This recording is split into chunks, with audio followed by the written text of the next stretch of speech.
Hey, what's up, everyone? This is David Greenspan, and you are listening to the Mindshare Podcast, a proud member of the Industry Syndicate Media Network. Additional podcasts are available at industrysyndicate.com and mindshare101.com. This week's episode is sponsored by Kit's Keep in Touch Systems. This is episode 20.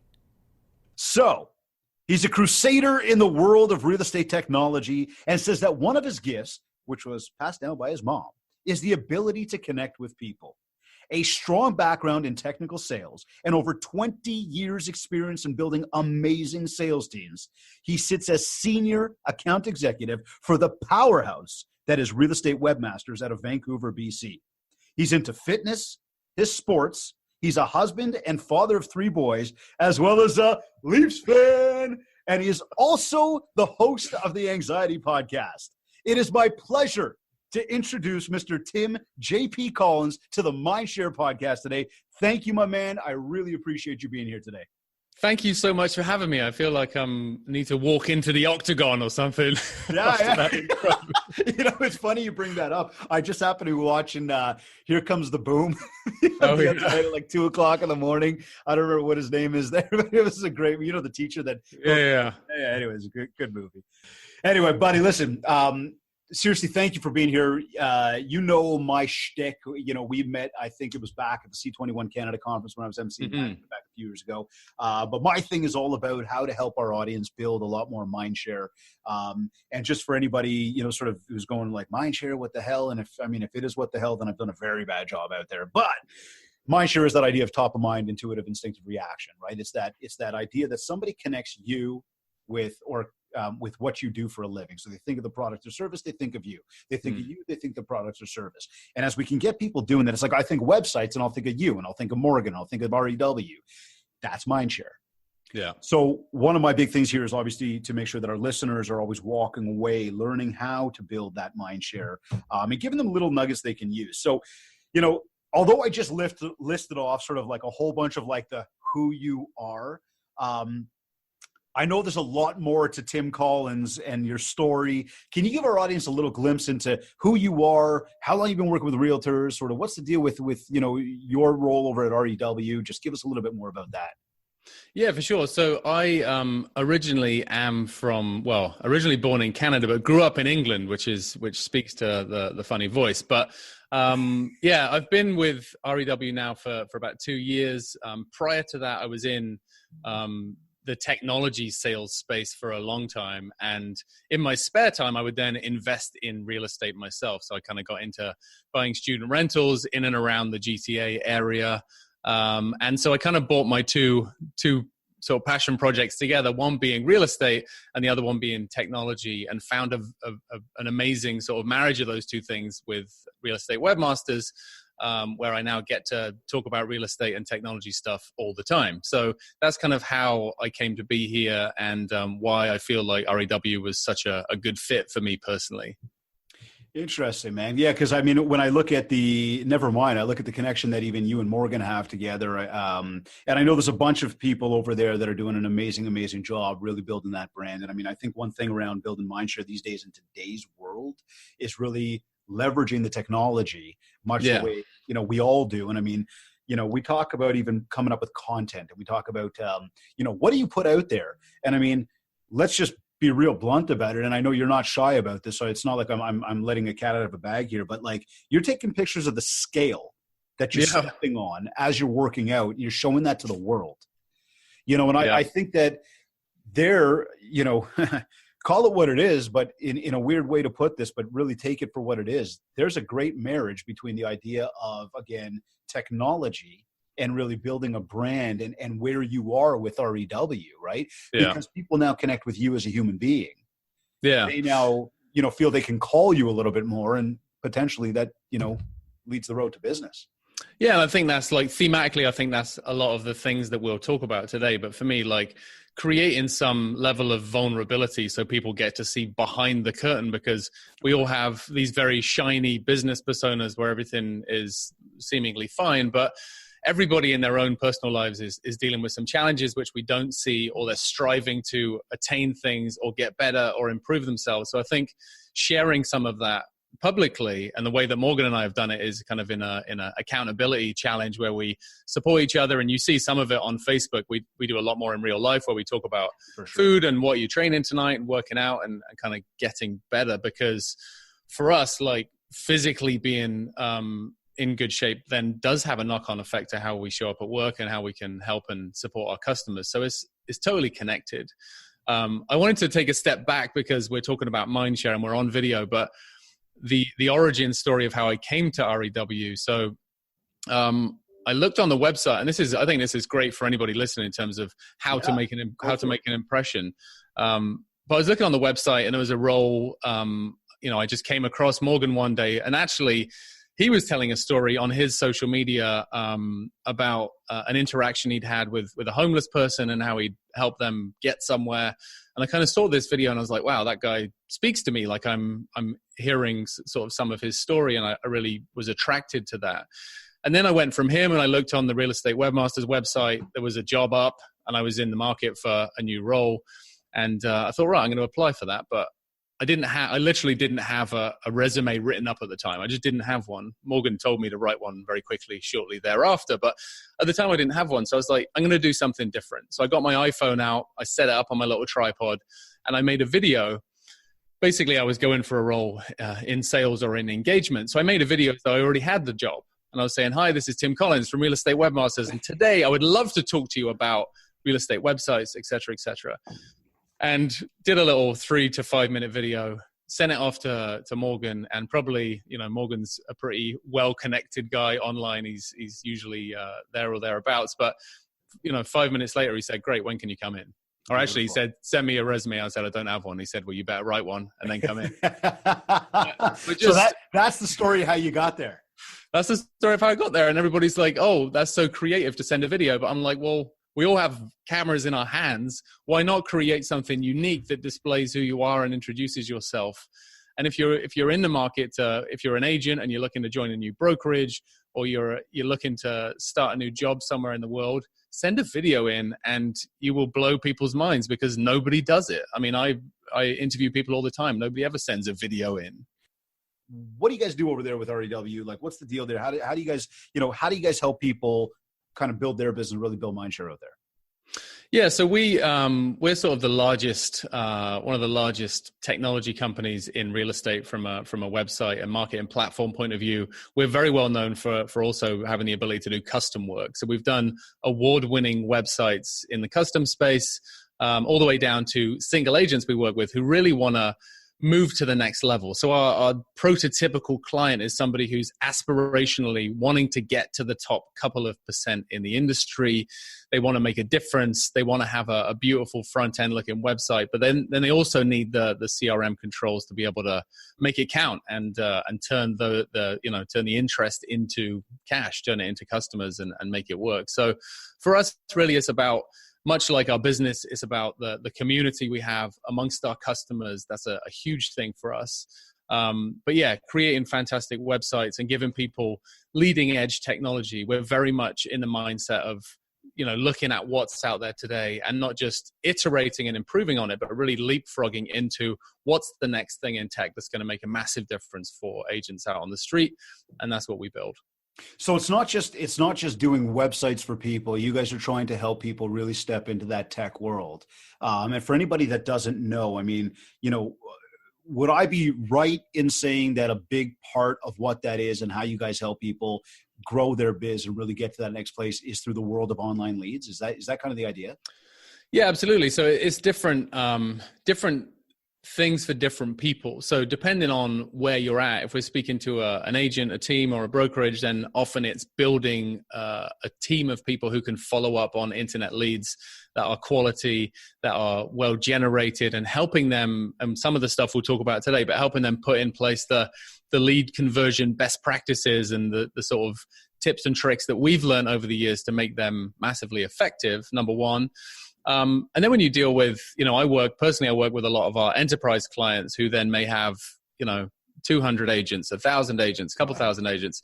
Their priorities are different sometimes. It may not be lead gen may be a component, but for them, it may be around how do we put amazing technology in the hands of our agents to make them excited about working here? How do we recruit new agents on the basis of having really cool tools that they can, I mean, one of the things that we do, which I always get excited about, is in our apps, we now have augmented reality. So you can hold your phone up to the horizon. It's like Pokemon Go for real estate, and people who can, if you're looking in that direction and a house is for sale, it will pop up on your screen. So if you're an agent, to take a client out on the street and say, hey, let's look at some houses. And by the way, check out this site, check out these tools that are at your disposal. We want people to be excited about the technology, and that's what then makes them sticky as agents for that brokerage or that organization. And that's really, how we get it done. So with that tech then, I mean, first of all, that augmented reality thing you just said, so you can literally take your phone and point it out to a certain direction. And if there's houses for sale, it'll pop up on the phone. Right. Yep. Very cool. But ultimately there's tools that make the process better and more efficient. And then the other part for us is training and enablement, and how we help people actually launch their sites, how we teach the agents to actually do the job. Because one of the things we can talk about with lead gen, but with all the amazing internet lead generation in the world, if you get a lead and you never phone them, it won't turn into anything. Right. So that sort of, some people call it the eventual 3-foot connection, or the human connection element of this business, where we've generated leads and we've nurtured them and we've brought them to a website and they've had a fantastic experience and they've filled a form out and sent it off, and then crickets, like that is where the breakdown happens. So, and I find a lot of this stuff interesting, because in the world of, bots, chat bots and AI doing part of your job for you, we're not there yet. Like, real estate still needs people. It still needs agents to do their work, and it still needs you to phone somebody up and tell them, or ask them about their requirements, understand them, bond, build relationships, and help them. Like, that's, Did everybody just hear that? Did everybody just hear that? This guy is with like the leading real estate company in North America, maybe the world, and he's telling you right then and there, you need people. You still need people. So Tim, tell me about that then. I'm a realtor. I'm using the program, or I'm looking to leverage tech. I'm looking to leverage online, and I'm looking at this world of lead gen, and I go, okay, I'm going to do this. But just before I step in, what do I need to know? Like, what systems or processes? I mean, a moment ago, you even said, depending on the people you've got, do you have like, ISAs? What have you got there that's going to help you pick up that slack? Yeah. What systems and processes? I'm about to step in. I'm about to put pen to paper. What do I need to do on my end that you guys won't be doing? Because it's just, and that's just a natural piece, right? There's so many different pieces. What do I need to do on my end to set up and prepare myself to take on something like what you guys do? Yeah. So the first thing is to take a step back, is to kind of look at your opportunities to generate leads at a high level. So you really have a couple of different avenues to do that. SEO, search engine optimization, is one of those. Actually, April is the 15-year anniversary of Real Estate Webmasters. Really? So happy birthday to us. Hey, congrats. Thank you.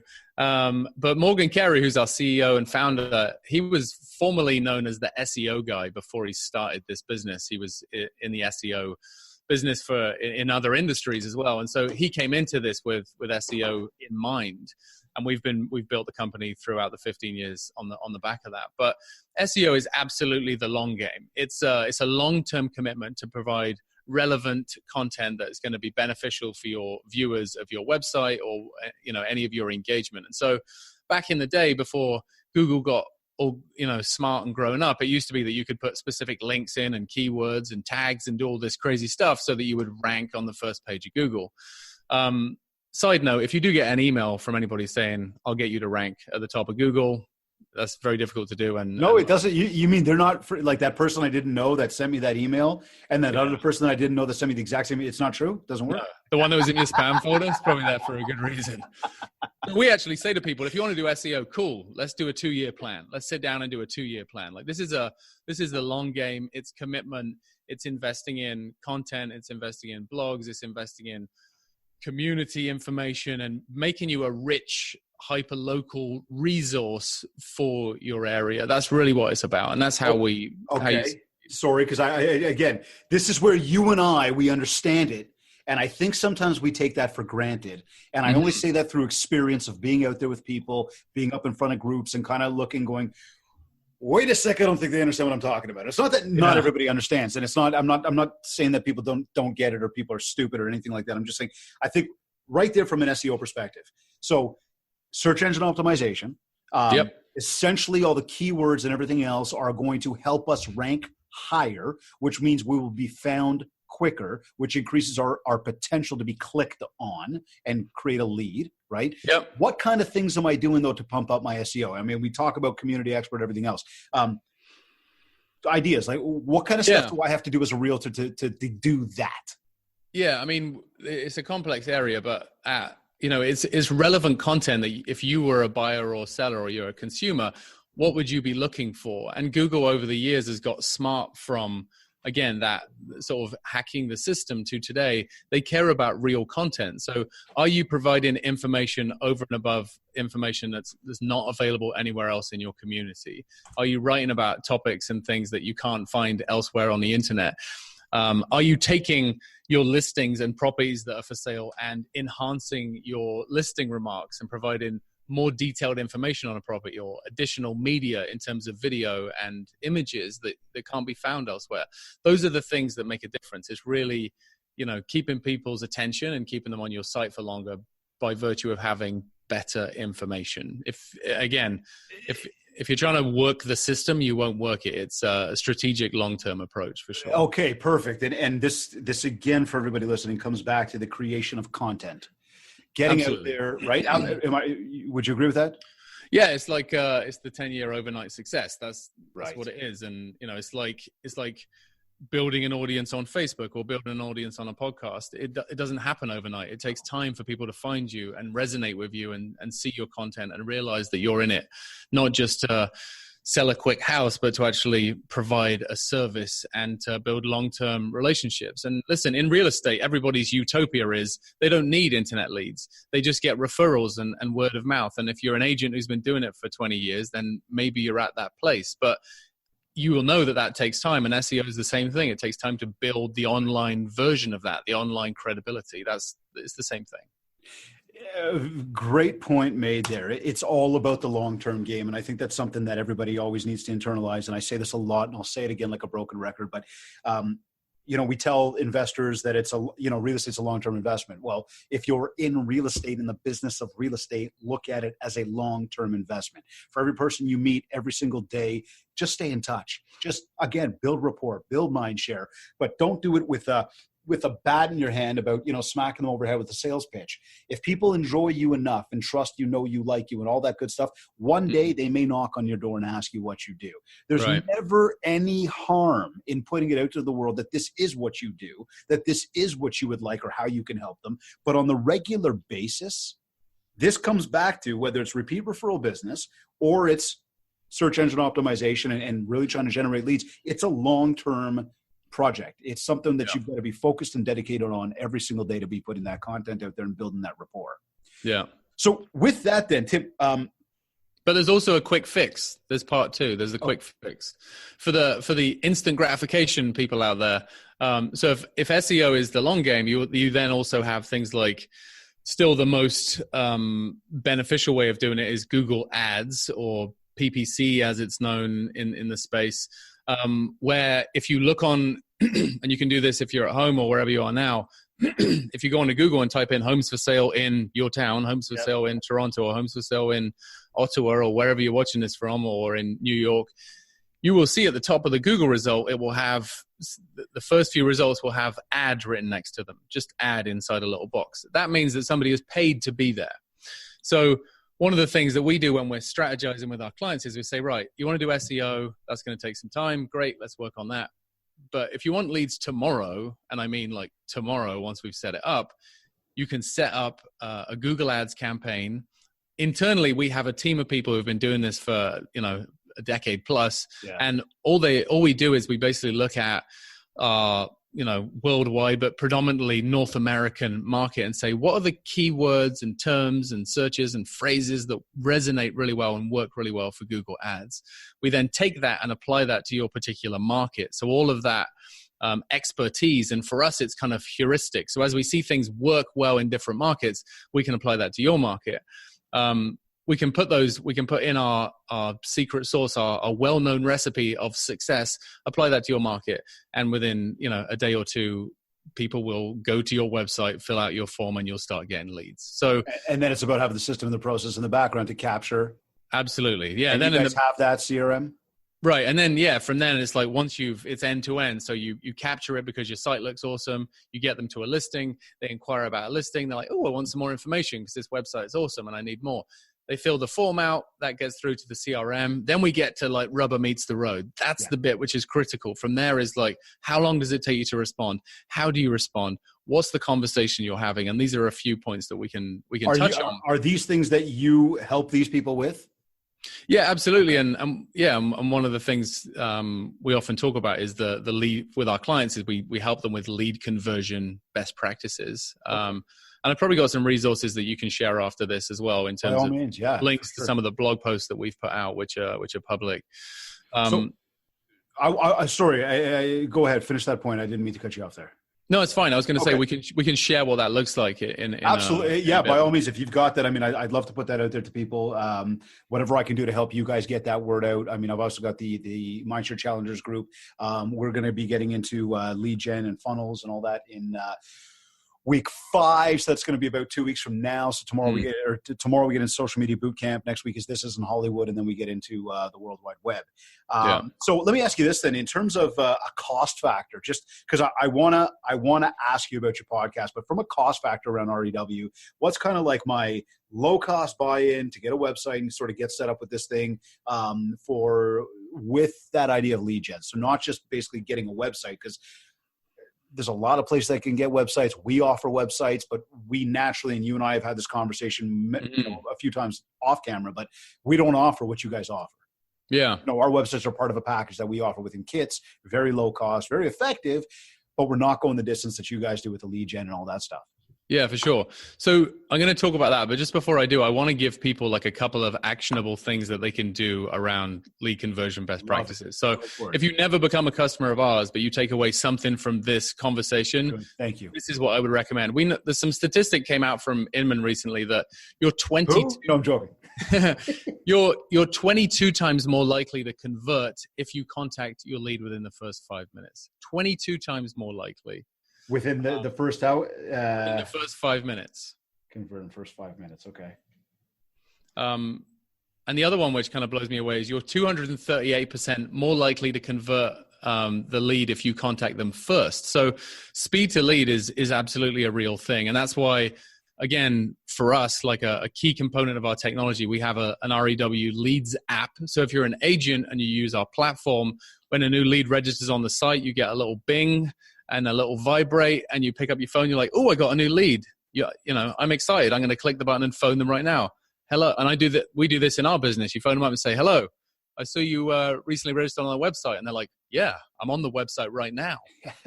You guys are so fast. You've set the tone. You set the intention for how they can expect the rest of the relationship to unfold. So that's why the initial part is so important. So for us, some of the key components, and again, I'll share this for people in the post, and you can put it out in your group. But if you can phone them within the first of 5 to 10 minutes, is gold. And the sooner the better. And you want to try and call them basically within the first few days. You want to try and call them at least 3 times. So for me, that would be day 1. You would call them in the morning if they register in the morning, and phone them again in the afternoon. We'd also, at that same time, through the system, we would set them up on a saved search. So we'd create a broad criteria for a saved search. So houses that they may be interested in, and we would ship that out to them. And if I didn't get hold of them, I'd leave them a message and say, hey, David, I just set you up on a saved search because I'm super excited to get some properties into your hands. I'd love to set up a time with you tomorrow to refine that and give you a bit more information about it. And so that's kind of day 1. Phone, leave a voicemail, save search. Day 2, I'm then going to basically try and call them again. If I don't get a hold of them, I'm going to send them a text message, because text messages are an exceptional way of getting through to people. I use this stuff all the time, and I wrote this down somewhere, but another little tip for you, there's a website called phonevalidator.com, phonevalidator.com. If you're not sure whether the phone number you have is a landline or a cell phone, type it into phonevalidator.com and it will tell you if it's, Roger's cell phone. It's free. Yeah. Just type it in. Phonevalidator.com. So whenever I'm about to text somebody, before I text them and get some wonky message back saying this is a landline, I just run the number through that. Then I'm confident. I know, if you're a iPhone user, you'll see a blue message if you do that thing. But yeah, the texting thing's huge. So texts have a 98% open rate. Like everybody reads their text messages. So if you shoot them off a quick text, that's super important as well. So that's day 2, send them a text. And don't just send them a text saying, hey, I see you're interested in homes for sale in Toronto. I'd be delighted to help you and please visit my website. No, ask them a question. You need a call to action, right? I see you're interested in homes. What are you looking for specifically? ? Like ask them to respond to you. And this is probably a whole different video for a whole nother day in terms of 100%, because I could go on about that with you about the idea of open-ended questions rather than sort of yes, no, right? We digging for the need and all that stuff. Yeah. 100%. That takes time. And anyway, so those are the kind of key things. Once you've spoken to them, you can set them up through our system. You can set them up on a drip campaign. So they're going to get a series of beautifully crafted messages from you over the coming days and weeks to demonstrate your capabilities. But that nurturing process is absolutely huge, because this thing is true, which is, a lot of the times when a lead comes in, you phone them up and they say, oh, you're on the website. They're like, great. A lot of the time they say, oh, I'm just looking. Don't need anything, because human nature is we're all scared and stuff. So we say, oh, I'm just looking. Now, a lot of realtors at that point will say, oh, okay, phone me back if you need anything. Click, right? And then the conversation's over. You don't want to do that. If they say, I'm just looking, say, great. Everybody starts out just looking. What are you looking for? What are you looking for?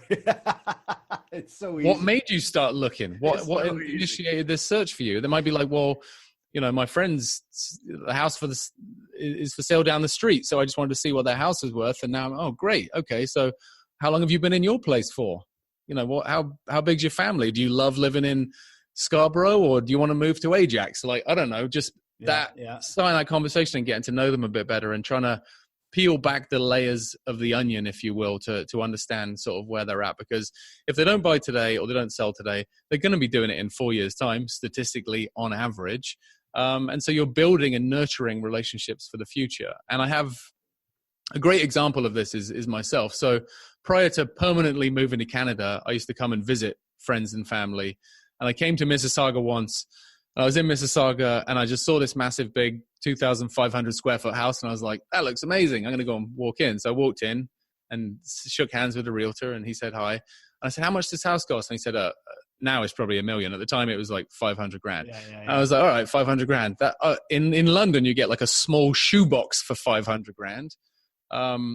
And he said, listen, how can I help? And I said, well, I currently live in England. I'm thinking about moving to Canada in the future, so I'm not a good prospect for you. And he said, oh, I don't think that's the case. What's your phone number? And I said, well, I can't give you my phone number because it's an English cell phone. You won't even be able to phone it probably. But what's your email address? Gave him my email address. He diligently emailed me once every couple of weeks and then once a month for a while. One time he asked for my physical address in England, and he sent me a leather-bound map of the GTA. And I was like, this guy's good. Yeah, hey? So I eventually moved to Canada 2 years later. And who do you think was the first person I phoned when I had a realtor in mind? It was him. And I bought a house through him. I sold a house through him. I recommended him. And I told that story to loads of people. And that, it cost him a bit of time. It cost him using a good action plan, CRM, lead follow-up system to remind him. But did it really cost him, right? Was it really a cost at the end of the day, or was it an investment? Yeah, exactly. Yeah. Right? That's the way we need to be looking at this thing at all times, because you never know when it's going to happen. And I mean, again, I'm saying to people, it's a 10-year plan. Like this is not something that you nurture for 2 years and go, okay, I'm done. Yeah. Nothing happened, or even 4 years. Give it the 10 years, give it the decade, right? Yeah. If we move on average every 4 years, every 7 years, every 12 years, we've heard all sorts of numbers across the map. So a 10-year plan at minimum. Even off of that, I'll tell you now, at least with a system like Kits, from a keep in touch perspective, it's $150 for a decade. Yeah. How the hell do you go wrong? So just on that, because I do want to switch. I want to ask you about the podcast, but yeah, what kind of numbers are people looking at to get in, even entry level with REW? Yeah, so our websites, the initial investment's $5,000, is $500 a month is our monthly fee, and then on top of that, we would, if you look at like pay-per-click advertising and took like $20 per lead, Yeah. $20 per lead as the kind of North American average, you'd probably you'd be in the mix. So we can, if there's people interested in talking about this, feel free to reach out. We can Yeah, sit down that's and do that. naturally the best way to do it, for sure. Get in touch. Yeah, we can do the back and napkin math and work out how many leads do you need to close at what price point in your market to make this viable for you. And if nothing else from this interview, hopefully you've got some great actionable things that you can. No, 100%, man. This is there's definitely some helpful stuff there. And I mean, again, as we get into the World Wide Web session 5 of the challenge, this is some stuff that I am going to bring up, some of the stuff that we learned from you today, to be able to sort of reverberate that back to my challengers, as well as some just helpful value add info just for any, our audience is listening right now. Anybody sort of into the future there that we're going to be able to, share that stuff out there. So great insights. And I think that, one thing that I'll sort of tail that part of the conversation off with is that, and agree or disagree with me here, a realtor's business comes from people they know. It is a matter of nurturing, and that doesn't mean that it cannot generate or originate, pardon me, from a total stranger, which is an online lead. But there still comes back to, we've got to work them through the funnel process. We've got to start nurture that to be able to actually convert it. It's not just sign up for online leads and make money. Yeah, I mean, you're absolutely right. Everything. I mean, all relationships outside of your family start with strangers, right? It's how do you nurture them and build them over time. And for me personally, I'll tell you another one of my little insights is that whenever I'm talking to somebody, I'm always looking for what makes them tick. So when I'm interviewing people in business, I always say to them, what do you do for fun? Right? That's a great open-ended question. You could use that with your clients in the real estate world. What do you do for fun? Well, I'm David Greenspan. I'm the biggest Toronto Maple Leafs fan ever. I like to ride a massive motorbike on the weekend. Like, I see what you're up to, so I know it. But you could ask that to anybody. What do you like to do for fun? Find out the real them, not just like how many kids do they have and how much money do they make. Yeah. Well, find out an interest or two, because then you've got an angle. Then you could write a beautiful thank you note, or you could send them a gift card to their favorite mountain climbing shop so they could buy themselves a new pair. Like, there's so many things that you can do once you understand a bit of the real person. Dig for the need is where we're going here. Learn about who you're talking to. Start to build relationships, not just try to sell a house. You got it. Okay. I want to know more about your podcast. You've got a podcast that you've been running since 2015 called the Anxiety Podcast. Yes. I mean, we don't have enough time, unfortunately, at this point for me to get into every single thing I want to know about it, because it seems incredibly interesting, and I've certainly taken in a bunch of your episodes. It's great stuff. You're certainly easy to listen to. You've got, great content. You know what you're up to. But, man, tell us more about it. Like, what's it about? How did you come up with the content for it? Why'd you come up with the name of it? Like, I want to know more about it.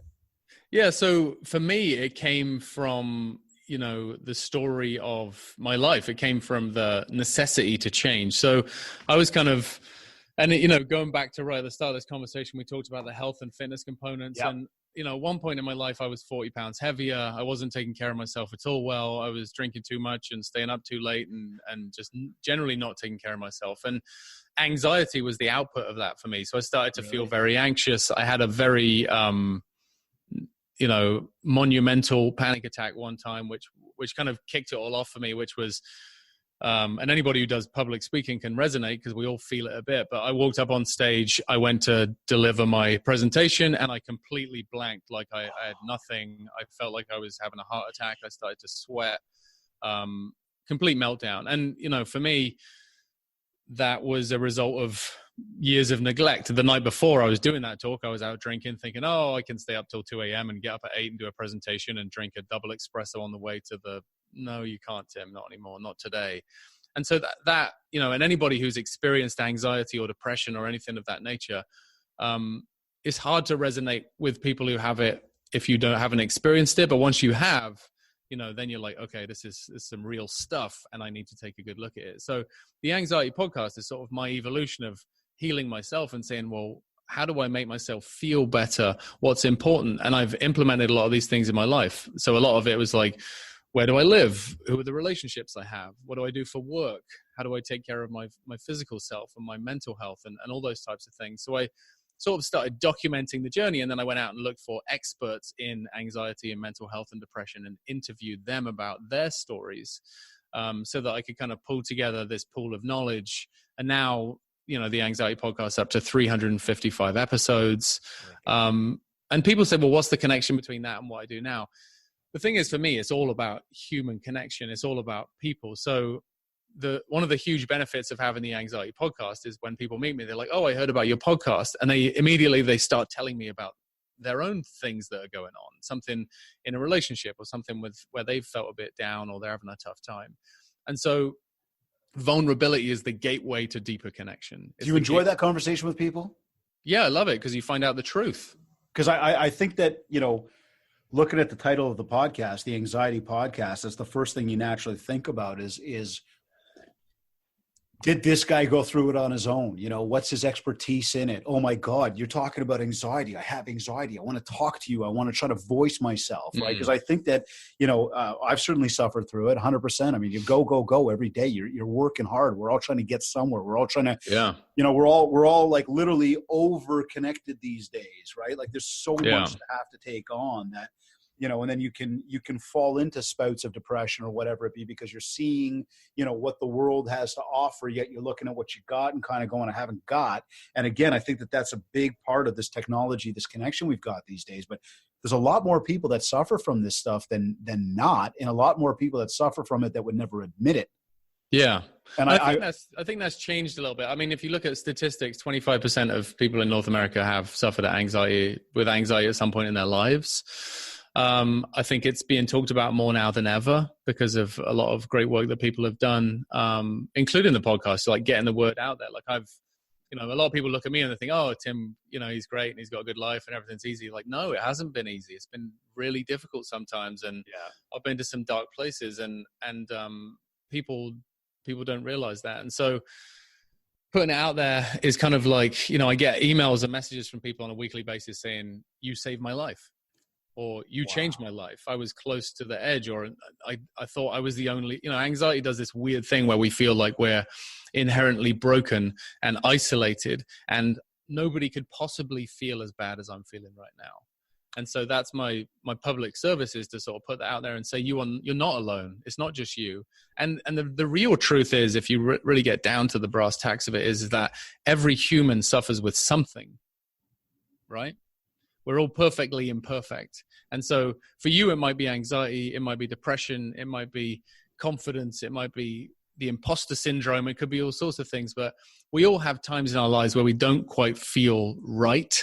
And that's okay. That's part of the experience. And we have to, my sort of methodology, if you will, is to embrace all of the different feelings and to really feel them, because there's a message there.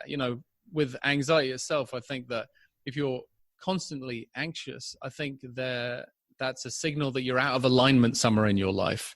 So where in your life are you out of alignment? Have a look around at, the way that you take care of yourself and the work that you do and the people you spend time with. And if those things, if you're in serious dysfunctional areas, then that's the guideline to start saying, maybe I need to work on that. To really take it in and understand what it is let me rephrase that. If I'm going to start listening to the Anxiety Podcast, I listen to something you just said right now, and I feel that, oh my God, I got to listen to this podcast. You're 300 and how many episodes deep? 355, yeah. Do I need to start at episode 1, or can I pick up from 355 or 356 and just start listening and take in what you kind of just shared? You can, for sure, listen to episode 1 if you want to hear about my my moment in the spotlight or the origin story for me. But you'll also hear as well, we talk, the interesting thing is doing this video that I'm doing with you now, going back a number of years, would have been extremely hard for me. So it's also, just from an anxiety point of view, because I would have been freaking out. So it's also an evolution. If you listen to episode 1 of my podcast, then episode 300, they're different people. Like I've grown in real time on the podcast. And so, there's if you go to the anxietypodcast.com, for instance, there's a search bar, type in things that resonate with you. Have a listen to a couple. Feel free to message me through there, and if there's specific stuff going on for you, I can put together a little recommendation based on ones that are going to resonate. But I've interviewed people like Clint Malarchuk, who was an NHL goaltender. Yeah, I was going to say. Playing for the Buffalo Sabres at the time, and had a horrific injury where he got his throat slit by a skate blade, and he nearly bled out on the ice. But he went on to have, and it still is a huge mental health advocate, but had a lot of challenges as a result of that incident and just stuff in his life. But again, it gets back to like, I'm just attracted to the truth. I love hearing people's real stories. It helps me in the sales world because it makes me have this sort of Sherlock Holmes type nature where I don't want to hear about the facade. I want to know like who are you? Like what makes you tick? What are you concerned about in your life? And that's where connection comes from. That is very cool. And I think that it's probably applicable to almost anybody listening, because I think everybody goes through something at some point in their lives. And the fact that, hey, podcasts are free. And this is something that we talk about from a marketing perspective, building mindshare perspective, that podcasting, voice marketing is free. To an extent, but to consume, it's pretty much free. Yeah. And the reality is you can consume it anywhere. You can do it driving, jogging, walking, shoveling the snow, cutting the grass. You can consume voice content anywhere. I think it's incredibly powerful for people. And so, to have an asset like what you're doing available to people, I think everybody should tap into that. So speaking even voice content for just a moment, in a very quick nutshell here, you started your podcast 355 episodes ago with an anxiety around it. From an equipment perspective, because I guess just using this as a jumping off point for 2 seconds here, but for anybody that wants to get into the idea of voice marketing, and I tout this to everybody all the time, it's too easy. You do not need the camera. You just need the microphone, and it doesn't even need to be this. It could start off with this little thing right here, and the voice recorder on your phone. Right. Yep. So if you really want to get into it, do that. For me personally, I use the Yeti mic. I use a system called Audacity to record only my audio, edit it. And then I use something called Buzzsprout to put it out there to the world and syndicate it to, iTunes, Google, and all that other stuff. And I stepped up. I got my Yeti and I got whatever, but, I now, record on Zoom like you and I are doing right now, so I can rip the video and the audio. So it starts to become a little more sophisticated as you get comfortable. But what did you do on your first one? Like what equipment were you using when you first started? Did you go all out, or was it like real kind of, Mickey Mouse, if we want to call it? Yeah, I listened to, there's a good guy out there called Pat Flynn. If you Google Pat Flynn podcasting guide, I think there's like a YouTube series. He'll probably try and sell you some stuff as well, because he's good at that. But there's a free YouTube series where you can learn how to podcast and how to put it up there. This microphone I'm using, this one, which is this is a Audio Technica ATR 2100. I've heard of that. Same microphone I've had for 4 years. Okay. Sounds really good. Most of the time I record my podcast in my car because it's a soundproof room. My kids aren't in the background. The acoustics are really good. So it doesn't need to be expensive at all. You can get started very, very affordably. And, the main thing I come across with this, because lots of people, as soon as you are a podcaster, and now I think I'm up to about 1.6 million downloads of my podcast since I started. Yeah, so quite a lot of downloads. And it's fascinating to look at like a map of the world on my stats. It shows you there's people in like Algeria. I love seeing that stuff. It's so cool. But yeah, if you're interested in doing something, whether you love Gary Vaynerchuk or not, one of the best things he says is his documenting versus creating. So many people overthink this. Yeah.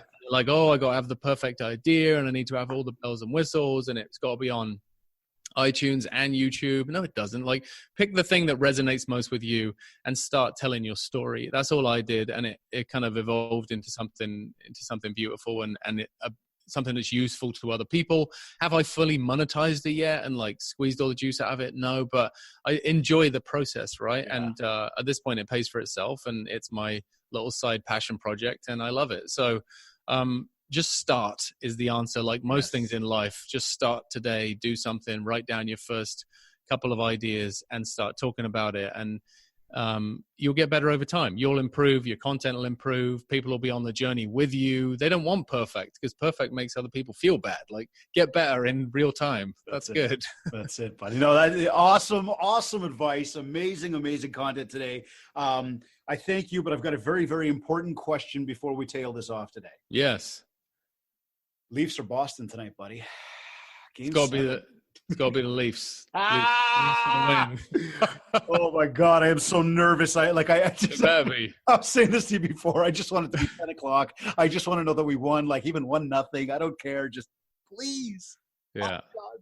I'll be there with you. Yeah. Tim, where can people find you? Yeah, so realestatewebmasters.com. That's where you want to go for all of our real estate information. Find out all about our sites. We're, Morgan Carey on Facebook. I'm Tim JP Collins on Facebook and Instagram. So follow me or add me or friend me or do whatever you do, and be happy to connect there. And then for my podcast stuff, anxietypodcast.com, or just search The Anxiety Podcast in your favorite podcast app, and you'll be able to find it there.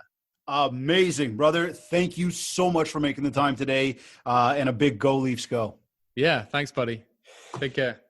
So you may be listening to us on iTunes, Google Podcast, Stitcher, or even Spotify. Or maybe you went to industrysyndicate.com or even mindshare101.com. Wherever you like to consume your content, please rate, review, and subscribe.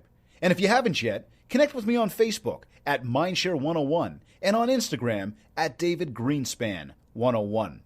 This has been another episode of the Mindshare Podcast. Thanks everyone for listening.